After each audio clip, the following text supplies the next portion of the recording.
Basically, this is the ski.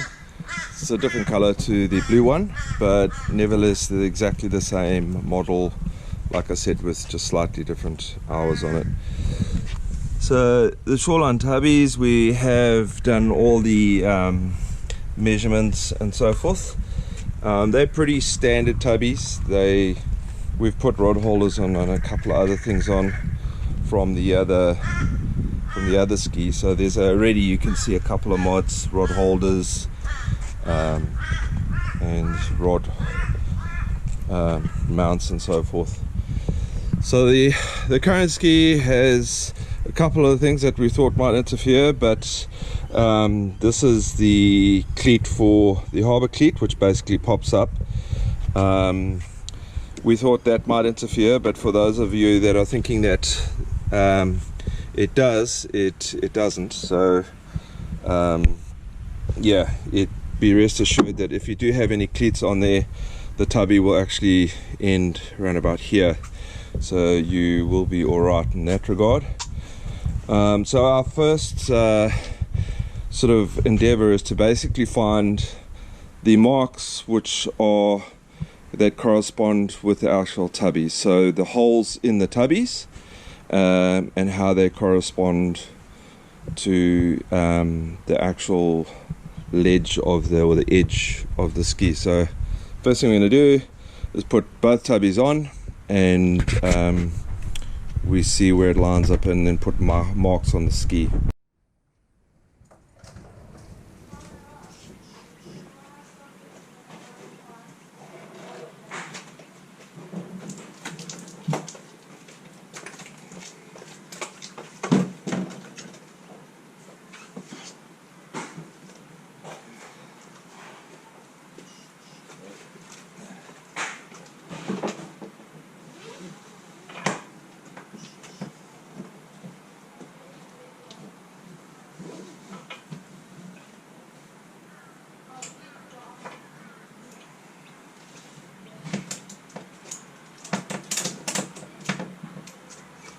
Okay, so all we've done is just positioned the tubby in the basic position.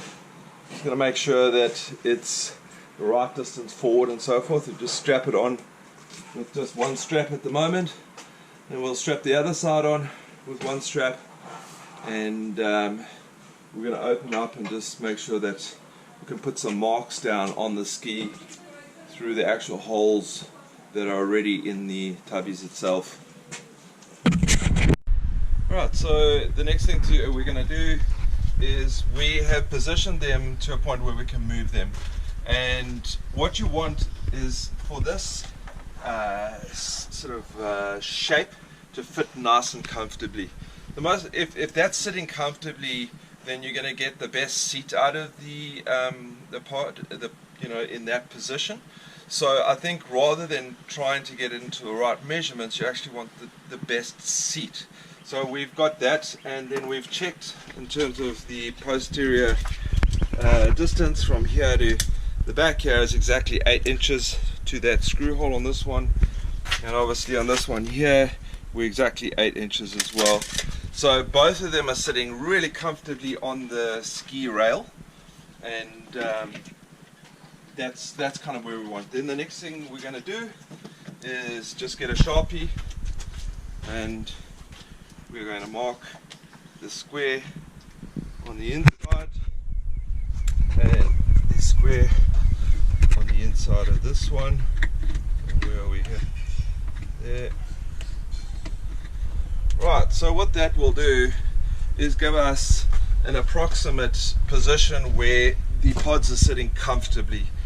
Now, what happens with pods is they are pulled in with two latches at the bottom, so you have to cant them in slightly, and then when the latches pull them in, they'll sit dead straight. So that mark may not necessarily include the cant of the ski or the pods, so you definitely want to take that into consideration, how much the pods are going to be pulled in when the latches get pulled in. So our next move is to take the pod off, and then just double check our measurements and make sure that we've got the right cant. Alright, so now I'm just just going to, same as that side, I'm just going to mark the holes.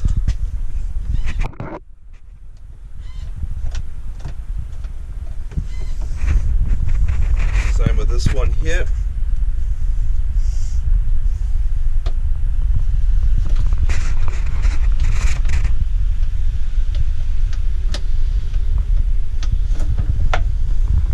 Good. Now we'll just confirm that those holes are in exactly the right place, same distance. We'll mark all the measurements, make sure that they're all exactly the same. We don't want one being too far forward or one too far back. Right, so as you can see, we're using this latch system to pull the tubbies up. So one is hooked into the open hatch of this one, which would pull this hatch that way, and then this one is hooked into that tubby, which would pull that tubby this way. So in this way, with these latches, we can actually adjust exactly how much the cant is. With this particular set of pods, the cant is 5 millimeters. So basically, if you were looking at the two pods, the cants need to be 5 millimeters across the back. So the way that the hardware works is there, and this is the older generation of the pods. This square pipe actually goes onto the inside of the ski, and then there's a plate that goes between the two. So basically that'll be on the top of the ski like that, and this is the mechanism that is used to hold it all together. So if we're imagining that's on the top of the ski, that's in the bottom, this goes through the pod and goes in, and the way it locks up is when you tighten this, it puts pressure on this L-beam, and the L-beam engages the bottom part down here, and thereby gripping and stopping it from coming out this way.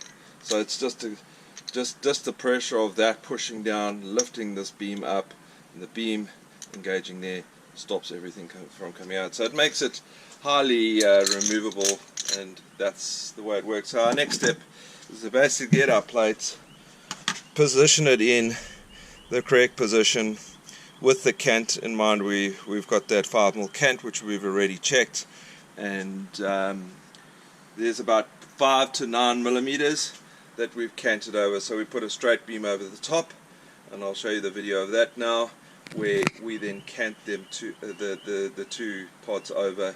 And so this is now the canted position.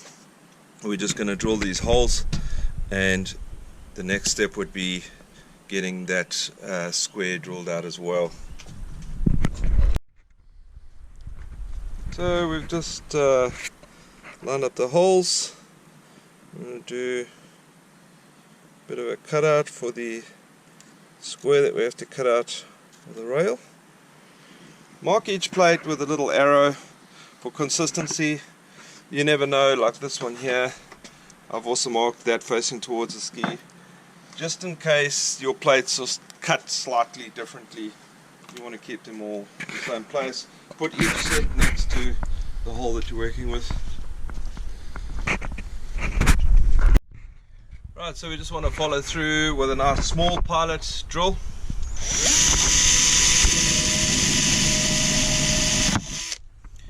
Remember when drilling that you want to keep the drill dead straight, even though the surface is offset slightly this way. You want all your holes to go through vertically, because at the end of the day this is going to be sitting vertical to the surface.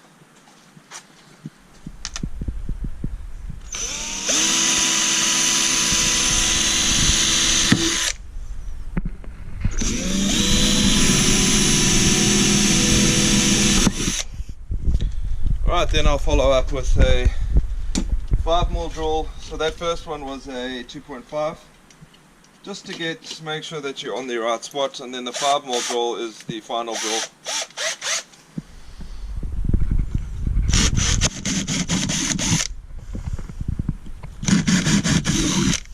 So try not to be tempted to go straight to a 5mm.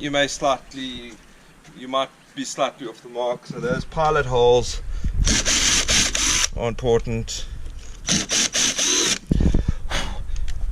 If If you wanted to get really technical, you could put a little piece of tape over there. It will stop the slight splintering, but we're going to seal those holes up with some Sikaflets, so they I'm not that worried about them minor chipping around the hole.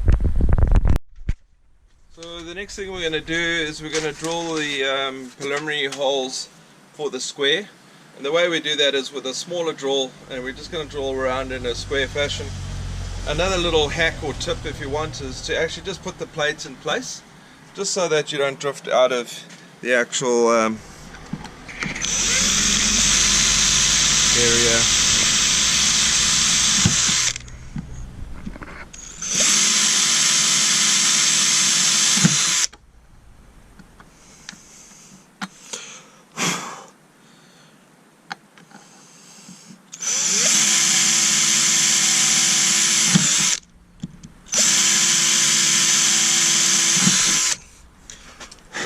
I'll keep on going around. I won't bore you with the details, but I'll keep on going around until I get a whole lot of holes in the square.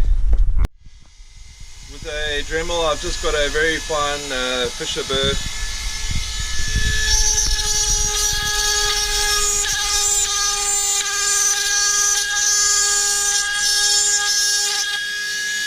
Pop that up.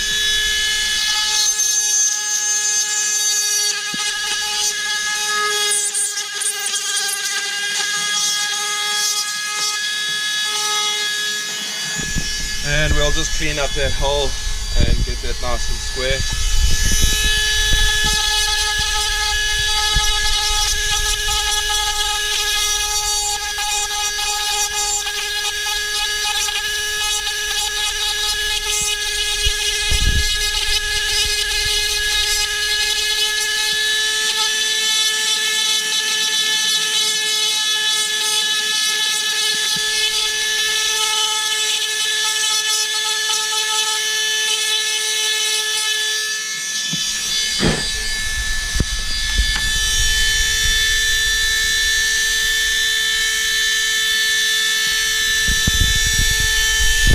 Right, so our next step is to get these plates into the hole of the ski and up underneath the gunnel here.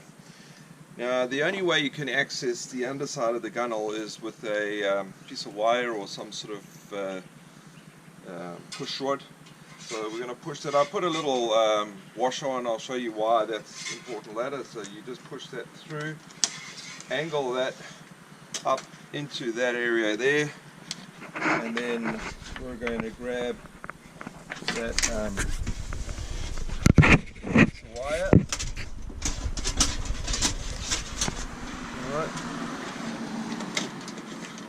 So now we've got that fish completely through. This washer is going to serve two purposes.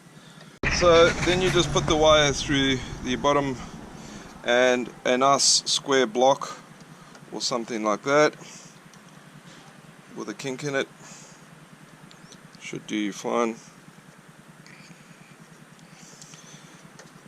And what that will do is pull from the bottom while we're getting the screws in place, and then release when we're on the inside there. So now we've got this first one in. We just get a screwdriver, find the hole on the bottom, put the screw in, and then get in there with an Allen key.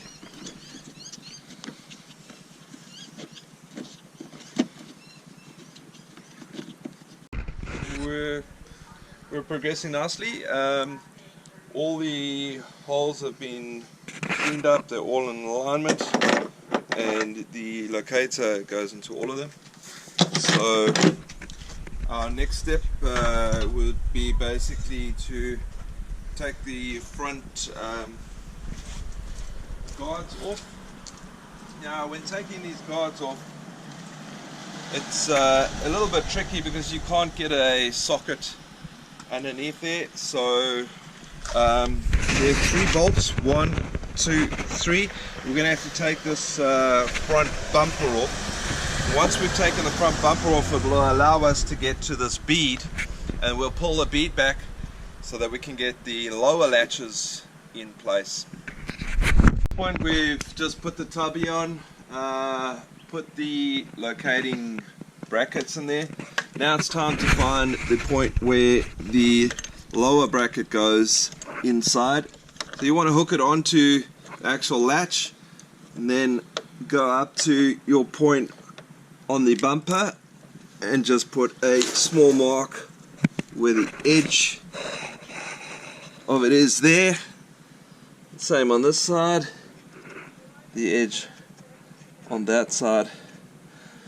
And in that way we will be able to, when we take the tubbies off, we'll be able to get that up and behind and be able to drill the holes through for these 4 holes to the bumper. Right, now for the stage where we're going to be putting the side rail brackets on. We've already marked the points underneath here for where the brackets will go for the clips. We've taken the front brackets off, and now you just pull the beading. The beading will just come away. And you need to pull it all the way to the back. It's basically the last clip is somewhere around here. You'll also find that, so this is our rear mark here, there, you'll find that there's a pop rivet right there holding this beading on. That has to be drilled out. So the pop rivet is around about 5 mils, so get a 5 mil drill and then just drill it until the head comes off like that. Go a little bit further and then you should be able to tap out with a hammer and a screwdriver just that last piece. There we go. That proper rivet's out. So lining the bracket up is probably the most difficult part. Underneath the bumper, the fiberglass that grips onto the bracket is probably in line with the black bottom black beading there. So your bracket is obviously going to be sitting that way like that, and it's pretty difficult to locate it. However, if you use this lower line, lining up the lower bracket like that, and then you get a lot smaller drill and then just go in as a pilot drill like that, then you can drill through and get the exact spot, the marker for this bracket. It's a very challenging part. It's probably the part that we had the most difficulty on. Right, the heads of the screws are fairly large, and since I've drawn those little pilot holes there, you have to drill out the bumper for the heads of the screws to be able to sit inside there. The heads of the screws have to sit against the fiberglass. If they don't sit against the fiberglass, then they'll eventually work themselves through the rubber, and then your tubby will work itself loose. So you want to go through the actual bumper so that the head can sit flush against the fiberglass. This is a 10 mil drill, so I'm just opening up these smaller holes. It also allows you access to your little pilot holes so that you can see what you're doing. And now we're going to drill 5 more holes for the actual screws go through. You have to put a washer through between the bumper and the actual ski. That can be really tough, so get someone to help you. Put a stainless steel washer in there, grab it with a drill bit. Once that's in place, you can then get a nut, the bolt, sorry, and just pull the drill out and get that screw in there. It's a little bit challenging, it's tricky, needs 2 hands. So I just want to show you how the offset works. If you put a long piece of flat turbing or something like that, the inside over here, there should be about a 5 mil offset there. well, it's down flat down this side, and about a 5mm offset here as well. It can be a little bit more, 5 to 9 millimeters. And then once you pull the clamps down, I'll show you that it goes level. Right, so now you can see both of these are dead set touching on both sides. This is touching on that side and touching on that side. And if we're not really on level ground here, but again, you're pretty damn close in terms of being level here as well. The ground that the ski is on is slightly dipping to the left, so I'm quite happy with that. Yeah, one last thing on the turnbuckles down at the bottom here. So you can adjust these turnbuckles if you just turn this out here, and the amount that it should grip on, it shouldn't be easy. So you want to kind of strong snap like that. You don't want it to be too loose at all. But alright, what you doing? We're just going to put the front back on. So after we put that rail in, we're just going to clip these in. These pretty much just find the hole, and it should sit right in there. Put it on the right side. Those are snazzy jeans. Are those Levi jeans? They actually are. Good old faithfuls. Ah, cool. So the rumor has it that it's costs about $500. Do you think that's worth it? Do you think that's too expensive, or do you think a guy at home could do this? It just depends on your experience and how comfortable you are. If you know what you're looking at and you kind of have an idea on how to do it, and you have a video to watch, I'd definitely say you could do it. But if you don't want to risk it, you can spend the $500 and get someone to do it for you. I guess, like, for the amount, I mean, it's taken us pretty much 3/4 of a day. It's 3:30 now, and we started around about 9. I guess that's pretty worth it, really. I mean, if you've got $500, it's a lot of work. It is easy. It's someone that like if you've got a little bit of technical skill, how to use a drill. Got a Dremel lying around. You got a Dremel. And if the tubbies are the right ones for your jet ski, it generally makes it easier to figure out where they're going to be.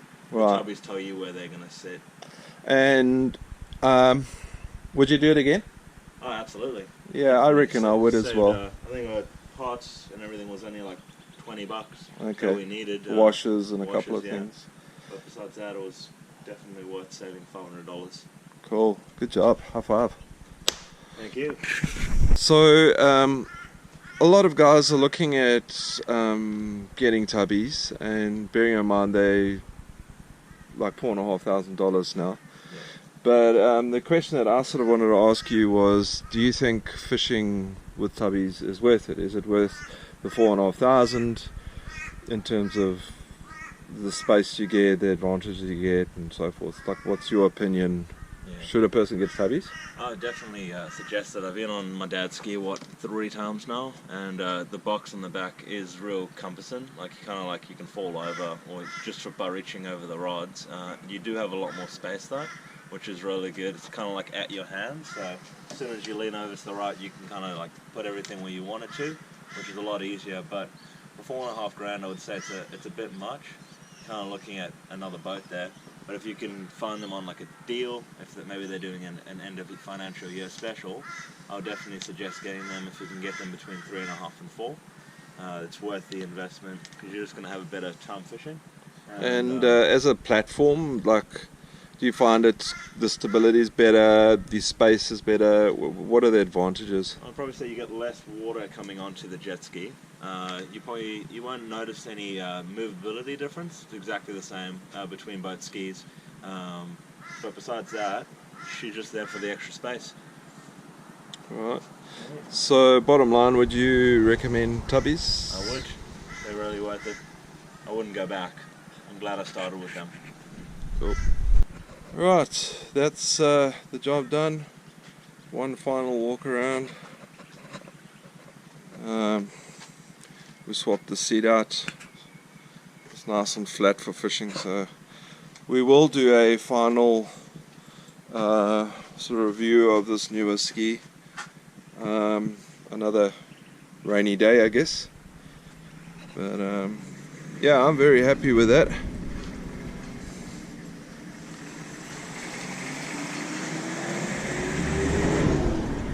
Very nice.